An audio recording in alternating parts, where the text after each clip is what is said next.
Good morning, good morning, good morning. Welcome to BlackUSA.News morning show. My name's Donnie Glover. Ladies and gentlemen, we have with us the one and only Mukasa. I mean, I could give you a long introduction, but a civil rights icon, SNCC, uh, freedom movement, Black Power. Good morning, big brother. How you doing? I'm fine, African. How you doing? I'm good. And you see, I got my colors on. Good. It's a little cold up here, so I need a little sweatshirt. But I had to wear my colors for you.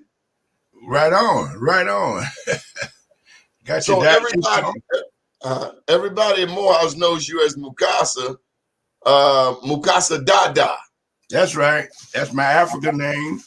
My name used to be Willie Ricks when I was a young man. I was born with the name Ricks, slave name.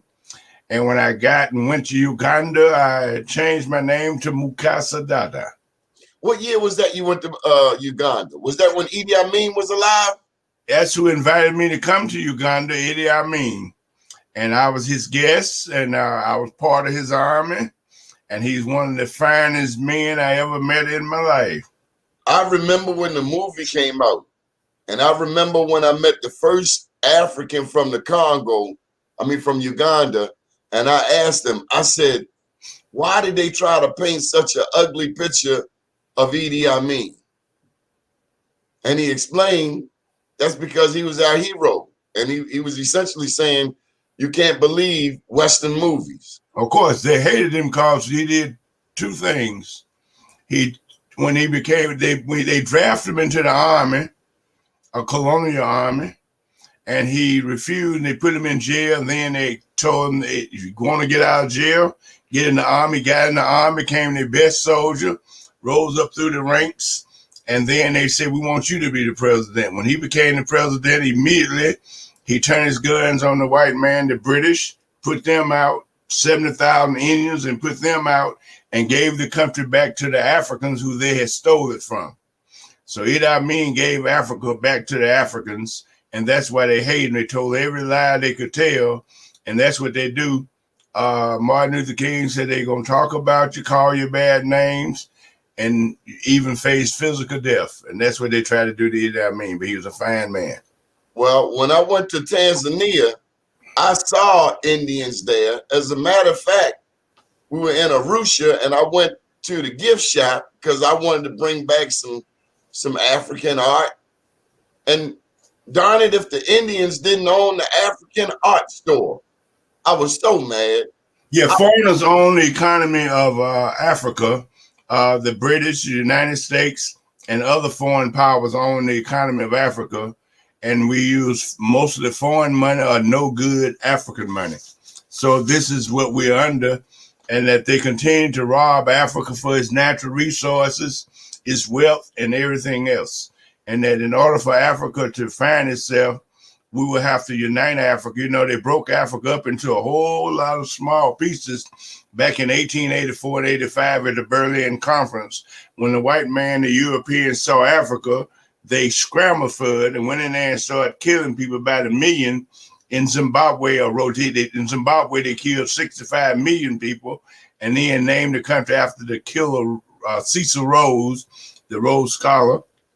And he stole so much money, they left a scholarship saying, I leave this money to educate little white children. In the Congo, the killer there now, he'll come to him in a minute. Oh, but King Leopold, he killed millions and millions. And if the Africans didn't work hard enough, bringing him and bringing the white man the gold, the diamonds, or the rubber trees, they would cut their ears off, cut their hands off, and cut their feet off.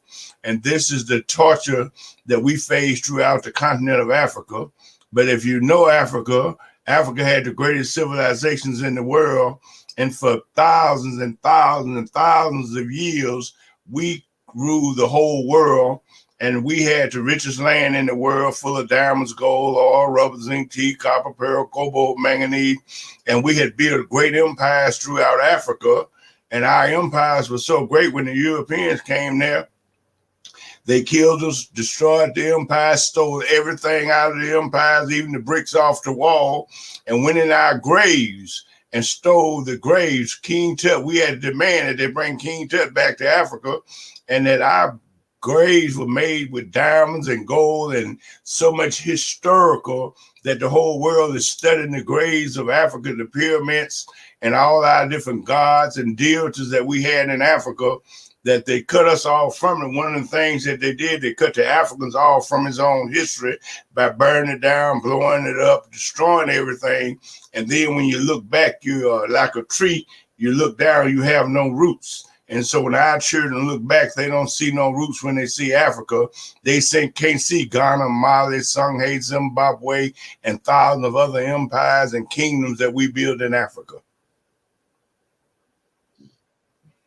So this is what we've gone through, colonialism. And colonialism is the worst form of racism and anything else, because with colonialism, you go to the country, a settler colonialism, you go to the country, you kill everybody in the country, all the people, destroy everything, destroy the empire, destroy the history, destroy everything, take it over, and you oppress the people, and they become the rulers and the kings and whatever, and make the people of that land worship them, and they get richer and send all their riches back to the land that they came from and continue to rape you.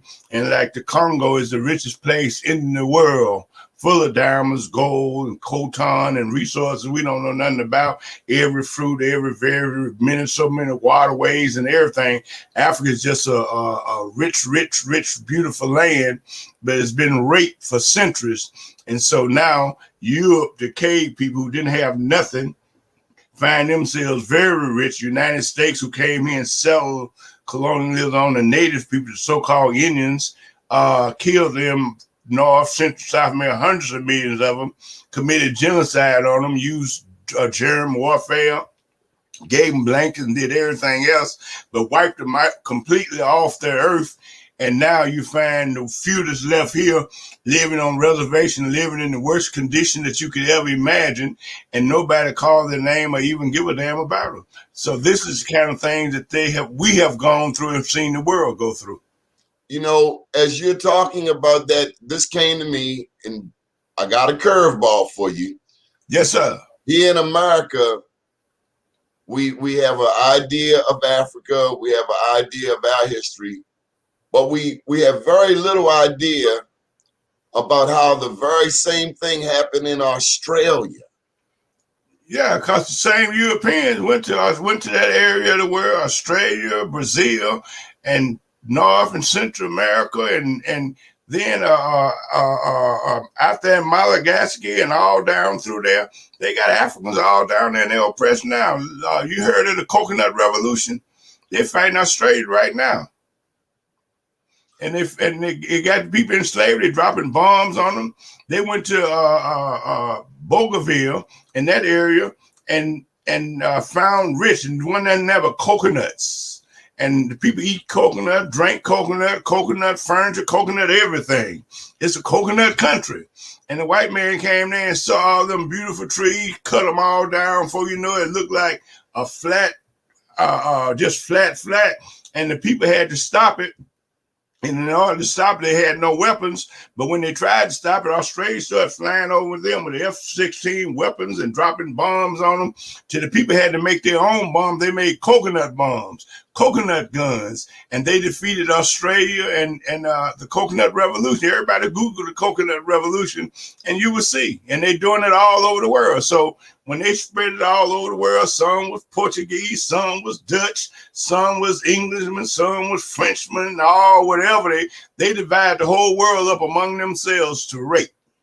Well, you talked about Brazil. You mentioned Brazil there.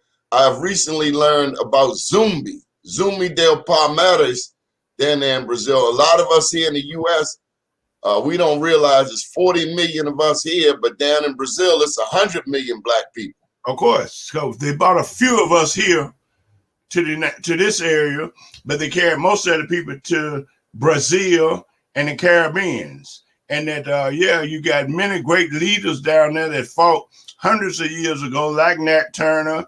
You look all over the world, there are many Nat Turner, Harriet Tubmans, and just great freedom fighters that we don't know about. And most of the time, what they have done to us is that the freedom fighters we don't know, and they just let us hear English. They don't allow, we under censorship, and they don't allow us to communicate with other leaders. So when our people fighting in Haiti, we don't know Dessalines.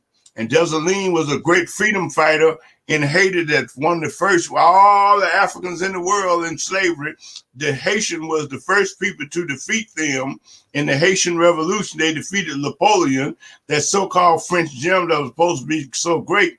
The Haitians, the Africans beat the hell out of them, but Africans don't know them because they speak different language and forced to speak French, and they made up their own language, Creole.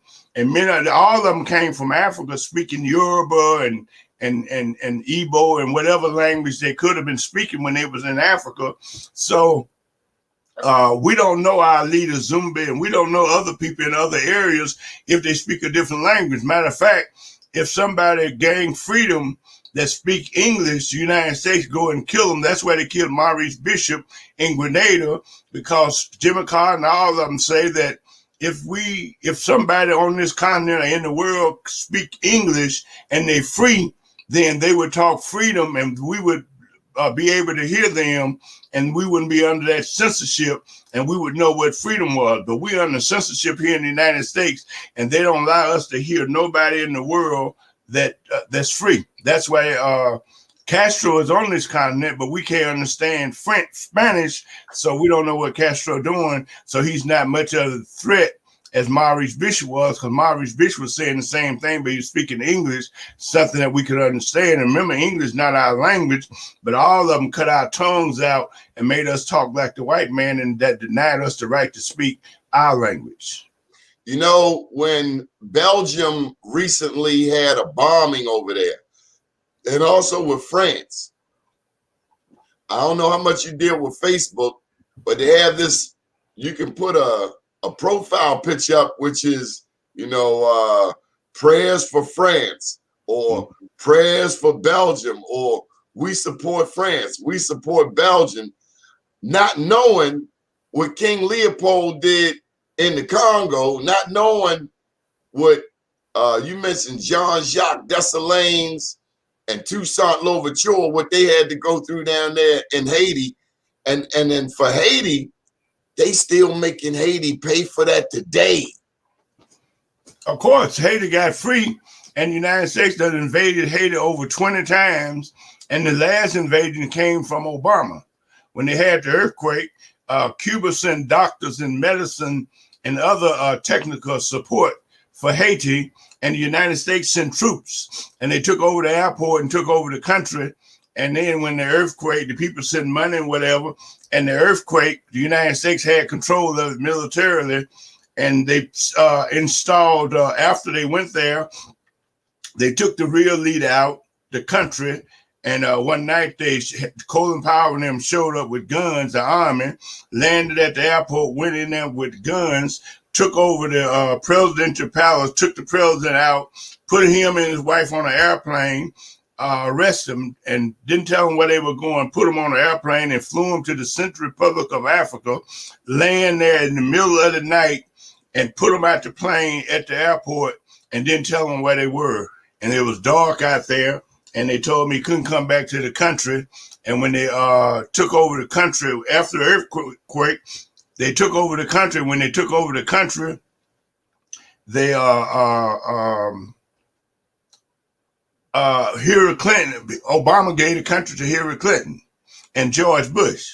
And Hillary Clinton went there and she got a foundation, and people sending billions of dollars that helped the people. And they installed this crook as a president. He stole $2 billion, and Hillary Clinton stole $2 billion from the people in Haiti. And they demonstrate every day down there, and they kill them in the streets. A friend of mine just got shot a couple of weeks ago, and that they kill them in the streets. And one of the cries they cry out, Hillary, give us back our $2 billion. And they send United Nations soldiers down there, and the soldiers rape the women every day at will, and some of them be raping the little boys. And that's what the United Nations soldiers do when they go on a land. They raped the women and raped the little boys. They have them kind of people inside with them. So the United States is committing crimes, and they took over all the colonies. After the people fought France, Britain, Belgium, and pushed them back, the United States went and took over their colonies, and now the United States is doing the same thing to the people that the Belgians and the other bad crooks did: slavery, murder, rape, robbery, exploiting the country. The United States is doing the same thing throughout Africa. Matter of fact, the United States have put armies all over Africa called AFRICON, and they got these armies all over Africa, and they killing and raping, and they preparing for war.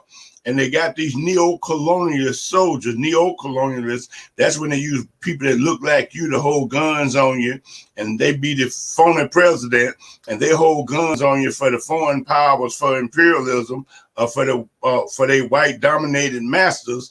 They hold guns on you, where the Europeans and the multinational corporations, Coca-Cola and all the big companies come in there and rape the resources out, take the diamonds, the gold, the oil, the silver, the copper, the pearl, the cobalt, and make cars and make other industrial kinds of things. And that's what we're under. We're under neo-colonialism. Even though some of these people look like us, they're nothing but dictators, killers, and whatever. And neo-colonialism is the highest and the last stage of imperialism. And imperialism is an evil economic system, and come from capitalism, and capitalism was born off of slavery, selling us in slavery and the rape of Africa and working us for nothing for 500 years. That's how they made all their money, and the rape of Africa and working the Africa and taking the resources.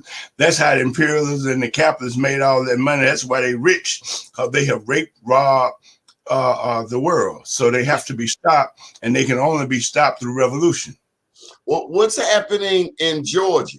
I understand there's some, I saw in the news last night, some people are putting pressure on Coca-Cola.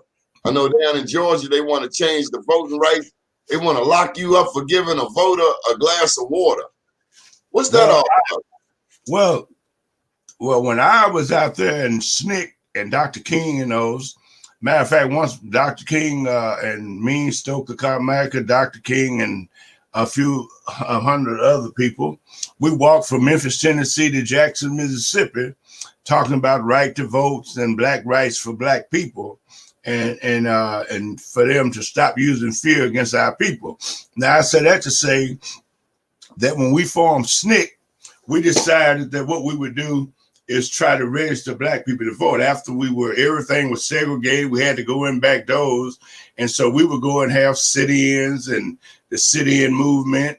And then we would stand at the theater saying we have a right to come in here. We tried to integrate, and they bombed our churches and killed 3 little black children in Birmingham.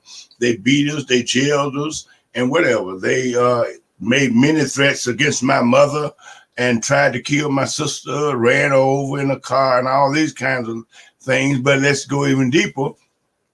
And we decided we're going to try to register people to vote. And we registered people to vote, tried to register people to vote in South Georgia, where we were working. They in Lee County, Georgia, matter of fact. We went out there and tried to register people to vote. It was where the Black Belt, where most black people live. Majority of the people in the county, they came by Mr. James' house and they machine gunned his house. And he had 12 children, bullets laying all in their children's bed. But lucky it didn't hit nobody in the house. And the church that we met in, they burned it down. They burnt down 3 churches. They burnt down one on the Lee County Highway 95. They burnt one down in Sassa, Georgia, and they burnt another one down. And then in the house we used to go live in and organize and try to take 2-3 people to register to vote. If we just took 3 to register to vote, they wouldn't register them to vote. But that night they would come to our house and they would machine gun our house, bullets flying everywhere. And sometimes they would throw dynamite on the porch. Now, to make it even deeper, that's why Mayor Evans lost his life. He was trying to work voter registration in Mississippi, and he was assassinated. Mr. Damon in Hattiesburg, Mississippi, a group of white people came to his house, police and Klan all together, and they started shooting in his house, and he started shooting back, and he put his family out the back door, and they ran for their life. And they threw bombs in the house and burnt the house down, burnt him up in his house. SNCC workers, Chain and Swan and Goodman, who worked for SNCC in Philadelphia, Mississippi, tried to register people to vote. Sheriff Rainey put him in jail. And then that night, him and a group of white people took him out of jail. Mob took him out of jail, took him to a reservoir, beat him to death, shot him, cut him up, and buried him in the reservoir. So, and they burnt down many churches, 40, 50, 60 churches in 1964. They burnt down schools. They assassinated people. They beat the hell out of a lady named Fannie Lou Hamer and a whole bunch of other people. And many of us got beat, jail, and whatever you. And that we were under terrorism. And that so we had to have a summer project in '64 and expose what was going on in the world. And these people picked up guns, and they're capable of picking up guns and bombs right now on this question of voting. So I faced death. Many of us faced death and destruction of our people in the 60s because we tried to register to vote. And believe it or not, it was the Democrat and Republicans that was throwing the bombs at us. So in the United States, the FBI would be with them, and they killed Viola Lewis, or the white woman that was driving the civil rights workers after they beat John Lewis them on the bridge. They were going to walk from Memphis, Tennessee to Montgomery saying we have a right to vote. And that's why they ran horses over John Lewis. They ran horses. I led a march in Montgomery, Alabama State children, and they ran horses over me and the rest of the children. So we faced brutality and death and destruction because we tried to register to vote.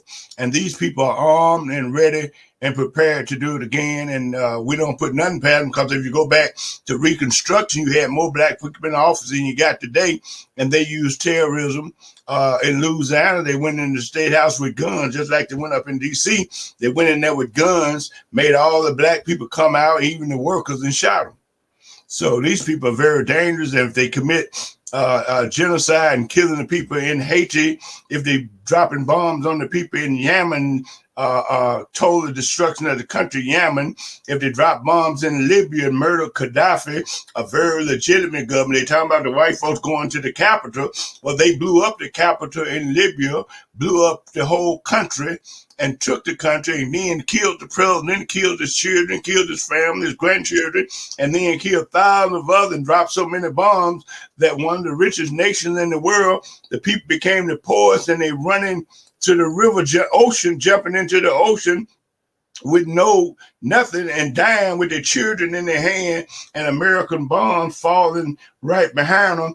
And not only they're doing that, but in the Congo, as we just talked about, the Congo is the richest nation in the world, but yet the people in the Congo are the poorest people in the world.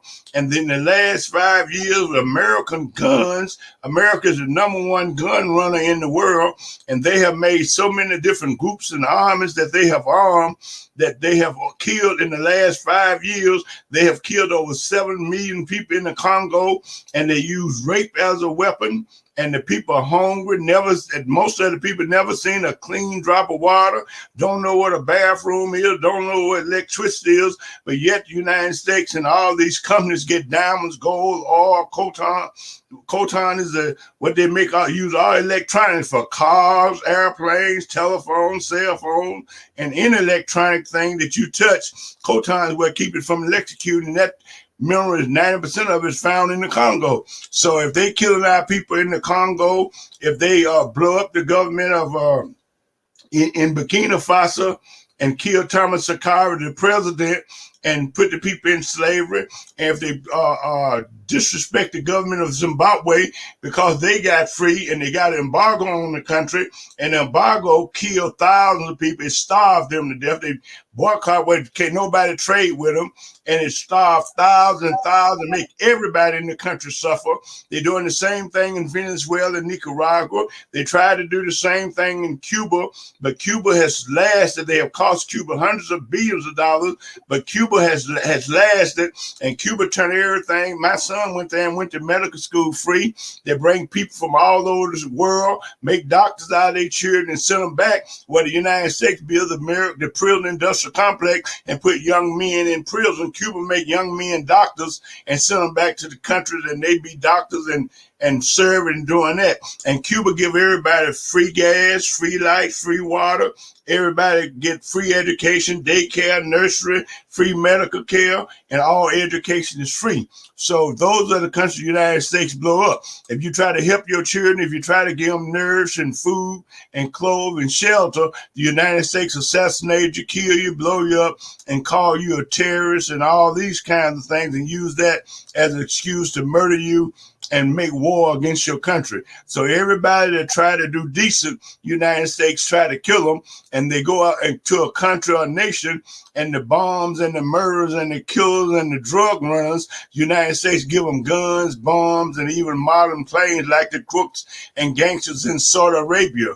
They give them every weapon they could have where they can help kill and murder the people around them, where the United States can give money to the Zionists and help them expand the land. Israel, they went there just like they came with the Indians, the native people that was on this land. They're doing the same thing and committing genocide on the Palestinians right before our very eyes. And we see why they're blowing up Libya. They're blowing up Iraq. They're blowing up Syria. They're blowing up Lebanon. And they're committing genocide on the Palestinians right as we talk today, blowing them up and got them living extremely bad. And this is what the United States do, and they do it all over the world. And they're arrogant because they got the guns and the bombs and the propaganda, lie, the television, news, and whatever they got, their propaganda. They can lie about it, trick people in the schools, and have all our politicians and all them scared to say something about it. And they go out and create the leaders that they want to have and put them out front. And they don't say nothing but the white folks just tell them what to say, just like they use the sports players. They're nothing but slaves. College boys making hundreds and billions of dollars all over the place and don't get paid nothing for doing it. And they go to college, they put them on the football field, don't teach them nothing, and they create billions of dollars out there in the cotton field, on the football field, and then throw them in the back door, and then they take a few of them and put them in the NFL. They ain't nothing but slaves. If they master say crawl, if they say roll over, if they say run, if they say come be my boyfriend or whatever, or be my girlfriend, whatever, they have to do it because they ain't nothing but slaves. And they create billions, but they be so unintelligent. Even if they got $1 million or $1 billion like Holyfield, he had 300 million. Now he broke living in an apartment. So these people exploit us, and they just play games with it and create the leaders that they want and put the dumbest folks in the world among us, and those people that would dance and do what they say do and not expose the truth to the people. Those are the ones they put up in front of us and call leaders. You know, ladies and gentlemen, if you're just joining us, I met this gentleman, as did many of us, years ago on the campus of Morehouse College. He would come in the cafeteria and stand on the table and say, "Good morning, Africans. Do you know what's going on around the world? Tell me about Michael King. You know Michael King? I think they call him Martin Luther King." Oh, Martin. Yes, sir. Martin was a good friend of mine. I worked with Martin when I was a young man, 17 years old. I was in Chattanooga, Tennessee. And the sit-in movement started. And I found myself getting involved in the sit-in movement. I had quit school. I quit school in 7th grade. I just couldn't stand that joy at Lincoln, Washington, Jefferson. My lips just wouldn't sing the Star Spangled Banner, whatever that mess was. My lips just wouldn't. America the Beautiful. Oh, my lips wouldn't do it. So I made U's. I made F's. I couldn't do it. And there's a Morehouse brother there, Kofi Tahaka, all the way down with the National Black United Front down in Houston. Oh, Kofi, yes, that's Kofi, my soldier. I used to go in this room. He lived in Whitehall on the 1st floor. That's right. I remember Kofi very well. Kofi is a freedom fighter. He's trying to be a little Mukasa. Yeah, he is. Oh, Kofi. He's my soldier. But I was in Chattanooga, Tennessee, And we started sitting in, going down where the white folks sit, a little place called Crescent Woodwork. And then white folks started beating the hell out of us. And we started fighting back. It ain't going to be like that. And we were fighting back. And we had a big rebellion down there. And we were fighting.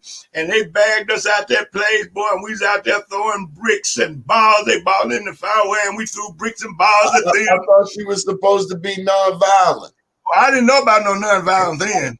And we were fighting. The police came out there shooting. We bust them upside the head with bricks. They burnt crosses in my yard and all this kind of stuff. And when we was out there fighting, we were the first civil rights group to go up, our sit-in movement to go up and rise in rebellion.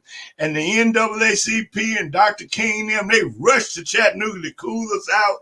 And they met with us and told us about nonviolence and said, we're going to use nonviolence in this movement. And that's what we need you to do.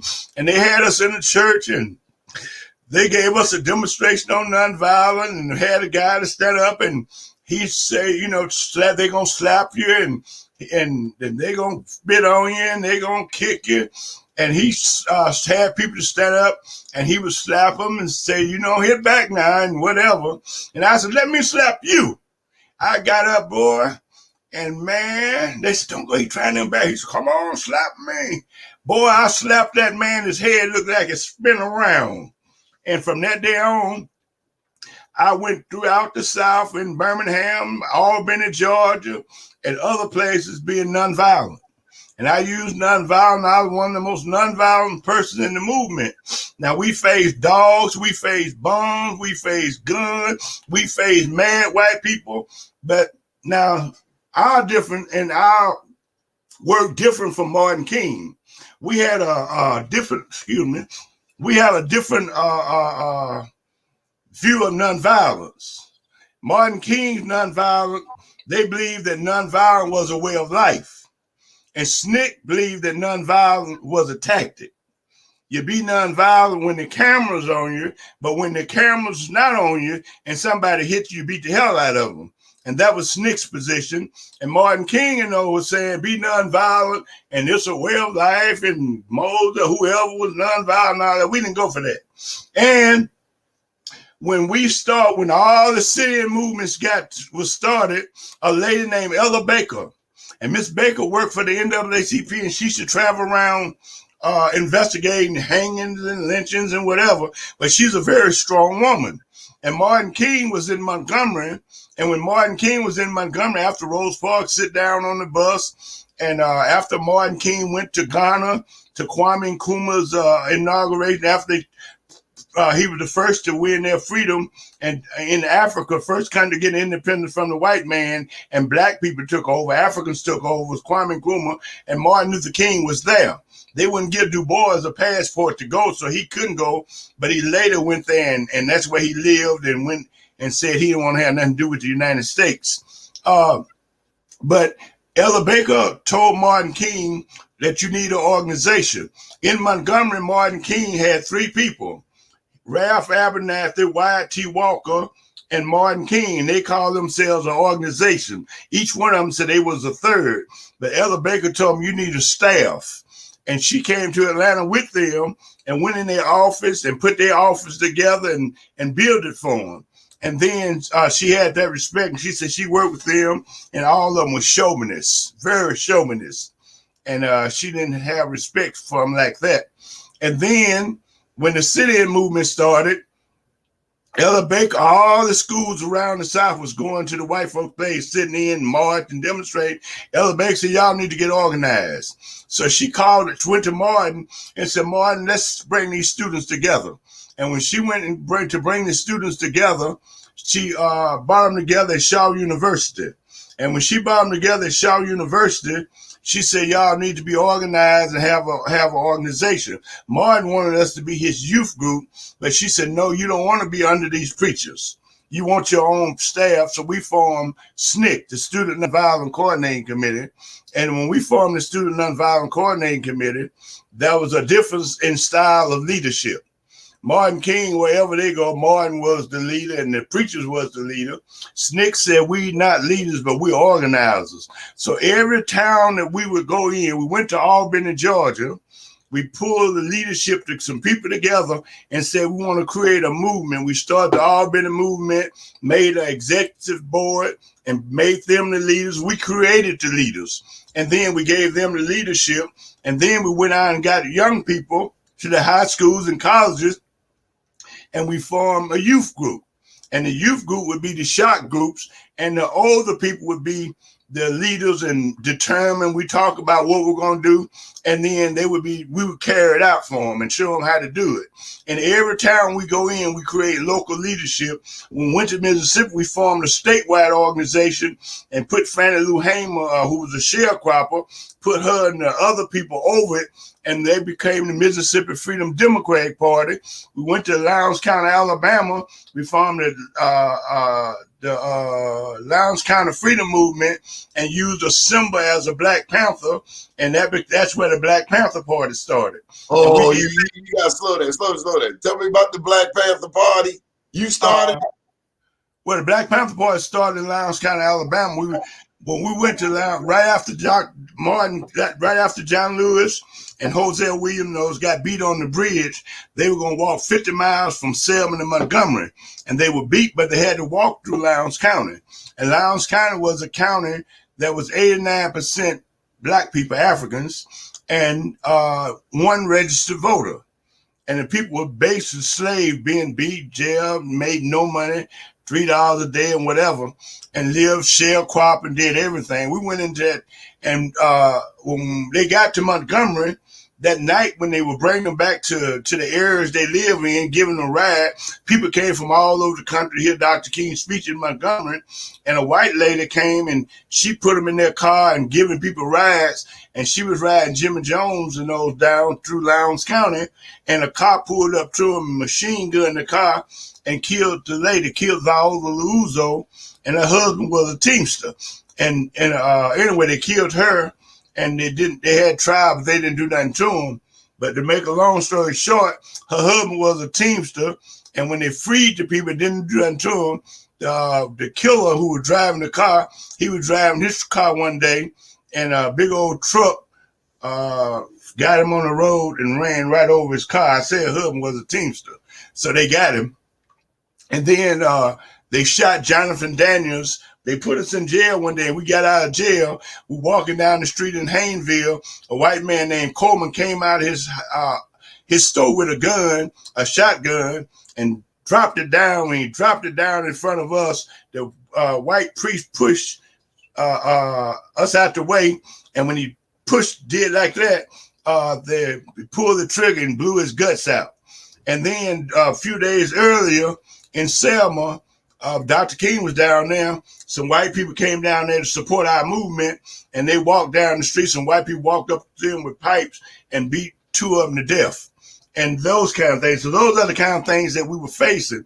And so we went into Lowndes County, me, Stokely Carmichael, Kwame Ture. We went into Lowndes County to organize Lowndes County. And when we went there, we said we wasn't going to use nonviolence. And we had a person down there and people down there. We got a house, and an old man down there gave us guns. We had carbines, we had shotguns. And when we would go to the cotton field and tell people about registering and voting, whatever, and about freedom. And if the white people caught us out there, we had people get killed for being on the plantation talking to people for freedom. They beat the hell out of Fannie Lou Hamer. And so when they were coming to us, we would shoot back. And that we tried to register people to vote, and all the people that tried to register to vote, they put them out the land, and we said, and trying to make them leave the county. So we tried to get them to stay, and by trying to get them to stay, we had to get some land. We bought some land, and we put them on that land and put tents out there, tent city. Everybody tried to register to vote. The white folk that put off the land, and when they would come out there at night and shoot in the tents. So we got our rifles and guns, and we would be ready. And we had to stand guard at night for the cars coming by to shoot. And one night they came back shooting, and we started shooting back, and the cars turned over that was shooting, and two white people got killed. And when all the police and everybody ran out there, we stood out there with about 200 of us had guns. They said, "Who shot?" We said, "We shot." And we made it clear But then we formed a party called Lowndes County Freedom Organization, and the Democratic Party, who wouldn't let us vote, the Republican Party wouldn't let us vote. One had a jackass, one had a donkey. We chose a symbol as a Black Panther. And then the press started calling us the Black Panther Party, like it was something bad. They thought black was bad, and then the Panther was bad, because they said Panther's violent and black. And we said, hell yeah, we Black Panther, and we proud of it. And we became known as the Black Panther Party. Why do black people constantly get painted as violent in the mainstream media when history shows us that nothing is more violent than America? Why do we always get painted as violent, defending ourselves against somebody that want to put a rope around our necks? How is that violent? And something else, Mukasa. How do these people down there in the Deep South, when the Civil War was lost, how do these people, why are these people angry at black people? What did we do to them? Why are these Trumpsters mad at black people? What did we do? Because they can't put us in slavery? Is that what they put us in slavery? They see us as slaves, and they can kill 100 million of us like they did the native people here. All the millions they killed in Africa, and whoever they kill, and they drop bombs, kill people, murder people, kill babies, kill children. And if a white man stomp his toe or break his fingernail, it's all so bad, and they cry like a baby. Oh, the white man dead. Even though these same white people have killed 1,000 black people, they commit genocide on people. They don't count death, they don't count pain, they don't count suffering, and they don't count killing unless it's white. Now, when a white man get hurt or whatever, it's all sad. Okay, one more. So why, when one of these mass killers go out there and kill 20, 30 people, they immediately say, oh, they got mental illness? Who has endured more trauma in this country than black people? Whoever could do it more trauma in the world than black people and the people of color. They committed genocide on a whole race of people here, killing hundreds of millions of people. This land used to be full of great empires and nations before the white man came, and that they committed genocide on them. And when they couldn't kill enough of them with bullets, they gave them blankets and put all kinds of diseases and smallpox, yellow fever in blankets, and killed them throughout Central, North, and South America. So all down through Haiti and all down through the Caribbean, West Indies, all that land was full of native people, Brazil, all of it, and they killed them and they committed genocide on them. And in the Congo and everywhere, and they go and blow up a whole nation. When they blew up, when in the Congo to kill Lumumba, they said they were going down there to protect some white nuns. The Africans gonna kill some white nuns. When they went to Grenada, they were protecting the white students that was in medical school and killed thousands. People killed the president and everybody else. So they always use that as a propaganda, but they don't give a damn about life and destruction unless they talking about a white person or a colonial person. But if a white person wants freedom and dignity and stand up for freedom and dignity, they kill them just as quick as they kill a black person. And they even the police, if one of their people tell them not to beat or get off that Floyd man's head, then they'll call him a nigger lover and be willing to shoot and kill him. So anybody that go against this colonialism, anybody that go against their racism, their slavery, or anybody question Europe, question the United States, they're ready to kill them, murder them, and whatever. So that's what their propaganda is for. That's what the news do. They'll cry if a white person get hurt. They go over there and commit genocide on the Palestinians. If one little Jewish boy get hurt or shot, it's all sad. Even Obama called whoever killed the little Jewish boy savages. But yet the Jewish government and they kill Palestinians every day by the thousands, and nothing is said, no attention is given to it, because the media is owned by the oppressor, and the oppressor don't do nothing but honor and praise themselves and don't give a damn about the mass of the people. Then Georgia, you got 2 new U.S. senators. One's black, one's Jewish, and that's something that's never happened there before. And then recently, we talked about the governor passing these restrictive voting laws there in Georgia. What's happening? Well, you know, the congressman, that little boy, I told him he was African, told him he was black when he was at Morehouse. And that, Raphael Warnock. Yeah, I told him. Yeah, you know, I told him, and that he was just a tool for the Democratic Party because they needed to make that majority. So they put all their forces behind him and the other person, where they would have a majority in Congress and be able to use that money for that group of Europeans to do what they want to do and what have you. And that at the same time, Biden is saying that he would not be like Trump, but and that Trump didn't recognize the government and the vote, but they don't recognize the vote that the Cubans made for the people and the president in Cuba. They don't. Biden them don't recognize the vote of Venezuela. They're trying to overthrow the government of Venezuela. As we talk today, they're putting arms and guns down in Nicaragua, and they interfering with elections and votes all over the world. Matter of fact, Biden talking about how Trump them talking about sending people back across the border. Biden have already sent more people back to Haiti that's running from the oppression that the United States is putting on Haiti and suffering that they're making the Haitians do right now. Biden have sent more people back to Haiti than Donald Trump did. So these people are all in the same bed. All of them represent imperialism. Ain't nothing playing nothing but the good cop, bad cop. But all of them represent imperialism. All of them want the diamonds, the gold, the oil, the silver, the copper for the imperialists, for the colonialists and all this. And they just talk sweet, but the machine and the arm of imperialism continue to turn, and ain't nothing changed for the masses of the people. How you gonna be good to my people in Atlanta and you killing my people in South Africa? You got embargo on Zimbabwe, starving thousands of people to death every day, babies dying every day. You're dropping bombs on Yemen and creating wars throughout Africa, and just robbed the Venezuelan government, froze all their gold. They got the richest oil in the world. You're blocking them from being able to sell their oil. You confiscated their bank accounts from around the world where they can't feed the people. And how you gonna be my friend and you're killing all my brothers and sisters around the world?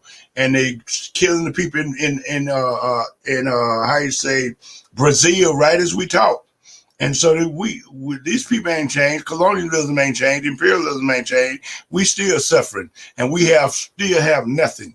We have absolutely nothing.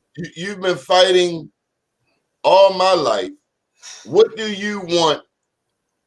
What can you say to these new young people? 17, 18, they going to college for the first time. Morehouse, Spelman, Howard, Hampton, Prairie View, North Carolina, A&T, because I can assure you, Mukasa, if you think those of us back in 83 didn't really get it, today, oh my God, you'd be lucky to find people that even know who Martin Luther King is.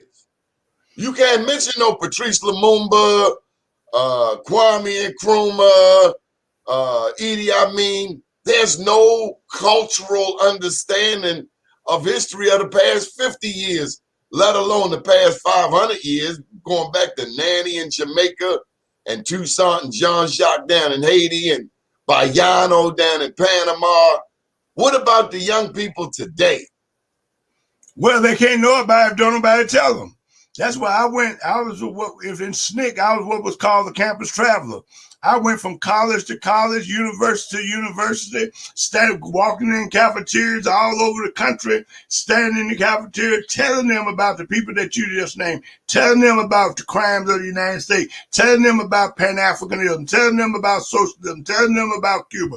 I had to let people know they were African. When I went to all these colleges, universities, even Howard University, the AU Center, I was the only one on the campus talking about Africa. They didn't have no books on Africa. And we had to demand when we took over Tennessee State, Fisk, they didn't have no books in there by black people about Africa.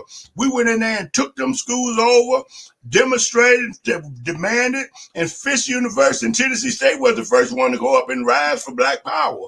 And then we made a call, told the students, go on these white schools, form black student unions. And when they formed the black student unions, we told them to go and take over the administration building, kidnap the president of the school, take over the administration building, demand black studies on the school where you can learn about Africa. You can learn about Ghana, Mali, Songhay, and all the freedom fighters in the world. That's how we got black studies. We even took over Morehouse in 1968.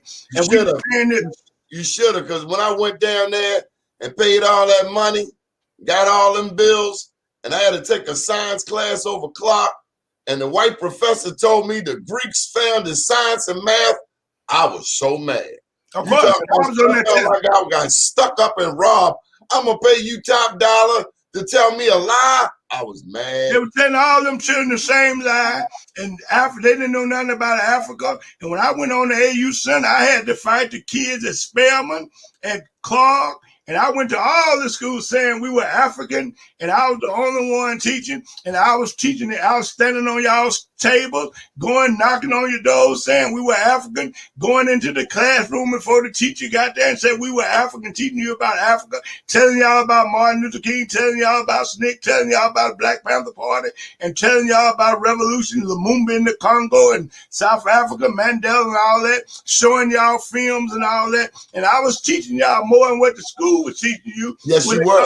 African teaching survival, and I was a socialist teacher. I didn't charge y'all nothing, and the schools were robbing y'all for thousands of dollars, and the education should have been free, and they were teaching you a false education, a phony education, a colonial education. They were teaching you the same thing that the Ku Klux Klan would teach you, and that's why we forced them schools to put some blackness in there, some Africa in there, and that's how it got in there. And so if our children are going to learn about it, we got to go out here in the streets, in the alleys, on the baseball field, and do it. Matter of fact, in SNCC, we formed what we call freedom schools. We started getting the kids together and have freedom schools under trees, teaching them freedom songs, teaching them about freedom, and teaching them about the greatness of black people and how we were beautiful. Black is beautiful. How our hair was beautiful. I am black and I'm beautiful.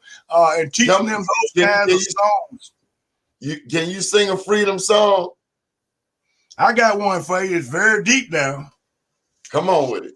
In Jackson, Mississippi, in 1963, there lived a man who was brave. He fought for freedom all of his life, and they laid Medgar Evans in his grave. They laid Medgar Evans in his grave. Oh, that high, powerful rifle tore out his heart, and they laid Medgar Evans in his grave. That hateful old white man, D. Army Beckwith, laid Medgar Evans in his grave. They laid Medgar Evans in his grave. Oh, that hateful white man laid Medgar Evans in his grave. But wait a minute. But Medgar had some company. Those 4 children of Birmingham, and they laid Medgar Evans in his grave. Oh yeah. Oh yes, yeah. Medgar was a man. Yes, sir. Sound like you've been in a church before, Mr. Mukasa. You don't know that I was known as Reverend Ricks throughout the South. I'm the Reverend. They call me the Reverend. Stop flirting with my wife, man. I'm not flirting with your wife. We want to thank the Queen. Thank you for your queen of 50 plus years. Thank you for sharing Mukasa with us on behalf of all of the Morehouse brothers and students across the world. Thank you, Queen. I met her at her college. I went to her school and stood on her table. Oh, you ain't tell me about that. What's that? Down at Tougaloo College. Tougaloo? Yeah. And she presented me with a check for $25. He's been telling this so long, I'm not sure if it's true or not. Tougaloo College. Yeah. She gave you a check. What she give you a check for? The student government gave me a check. I drove all the way from Washington, D.C. to get to Jackson, Mississippi. And when I got there, I made a speech, and they gave me $25. But how she become your They wife? didn't give me enough, huh? But how she become your wife? Well, hell, they didn't give me enough, so I took the check and won.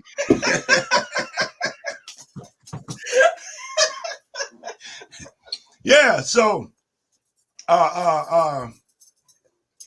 we are the children of Africa, and we are the children of Africa.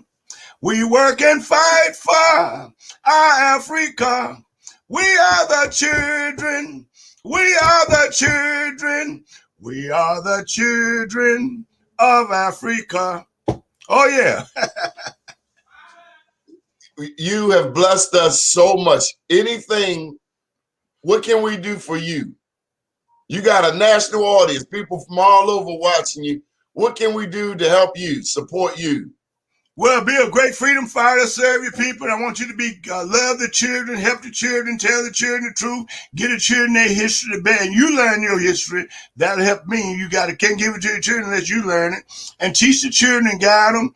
Be extremely nice and kind to the women. Love the women and struggle with them, respect them. Don't fight them, don't hit them, don't curse them. Don't call them B's and H's, call them queens and princes and African goddess, and be honorable to the women and be a struggler for the women, even if you're hungry and broke and whatever. I think that I face bombs and dogs and guns and jails because I respect and love the women. I think all that I do is for the women that I don't see and the women that I've seen. So just to know that I'm the son of some woman, make me strong and make me a warrior. And y'all thought I was fighting for y'all and doing what I was doing in Morehouse, but I would go over to Spelman and Clark and get a look at them beautiful sisters and come back to Morehouse and say, fight for Africa. And then we would fight and we would win. And one day we'll be able to give our women diamonds and gold and oil and let them again live better and stronger than all the women on the face of the earth. And that's what we're fighting for. But we share with every woman in the world and every people in the world because we want dignity for everybody. And there's one monster in the way, capitalism and imperialism. And if we destroy them, we can make the world better for the people. Now, if anybody, I'm a broke man. If anybody, I got Cash App. Cash App, and it's Mukasa Ricks. R-I-C-K-S. $Mukasa Ricks. So if y'all make me rich, y'all we get ready to take care of that right now. Y'all can send thousands and thousands. That's the least we can do for you risking your life to save us, to educate us, to teach us. We love you. That's it right there? Yes, that's it. Okay. So y'all send thousands and thousands. For the revolution. I got one last question. Why do you do this? Why did you go to Morehouse? Why did you go to Tougaloo? Why did you go to the deepest, darkest places? Why did you have people trying to kill you, trying to bomb you, trying to burn your house down? Why? Because I want to serve my people and make the world better for the people that will come after me. And my job was once I become conscious and once I'm born, all through my life, from the time I'm born till I die, I want to make the world a little more conscious and a little better for the people that will come behind me. So my job is to serve the people. My job is to serve you. And I know I come from you and I owed you this. And when I went to Morehouse and Spelman and Clark, I knew that I owed you. And that's why I served you so hard. And I went up and got up at 6 in the morning, ate lunch with you, ate breakfast with you, knocked on your doors, walked across your floors. And sometime hungry, sometime broke. Sometime I had to walk 5 miles back to my house. But I did it because I love you and love my people, love your children before they were born, and love the ones that went and came before me. My job is to serve you and make the world better, because I know that I had to carry on for Martin King. I had to carry on for Stokely and all the ones. I buried all of them. And I knew I had to carry for them, and I continue to carry on for Martin King, John Lewis, and all the other freedom fighters, Dessalines, Kwame Nkrumah, Lumumba, and Castro, and all the rest of them. I'm trying to carry and spread their message to you, because I know if you drop seeds, they will grow. And I know when I drop seeds on you when you was a young boy about 17 years old, today you're strong and you've traveled the world. You know all the different freedom fighters. Now you know more about the world than I do. And so I'm honored. Well, I apparently don't know something, because you got a head full of hair. Now, how is that a real hair? Oh, yeah, 78 years of hair. 78 years and many struggles and fights and what have you. And that's where it come from. And all them brothers in Morehouse, you remember I used to stand up in the door in the cafeteria right before y'all get in and say, Africa, Africa, and teach y'all and put films on the wall right at the door where y'all had to stand there trying to get in the cafeteria to eat and knock on your door, sit down on your bed and talk to you, because I knew that this world was coming to what it is today, and it's getting worse. And we have to organize, and we have to fight, and we have to teach our people. And it's just your duty. And we have to form an organization. Big brother, we have to thank Robert Scott, my Morehouse brother, for setting up this interview. Thank you, Robert Scott, down in Atlanta. And thank your wife for joining us this morning, for giving us an hour of empowerment. Rise up, African. Rise up, African. WUSA. Yes, sir. Up to date. Africa. Y'all hit that hit that cash app. Up to date. Bambari Moringa. Africa must unite. Yes, sir. Thank you, brother. Thank you for joining us today. Ashe. My honor, my pleasure. Africa must unite. Black power.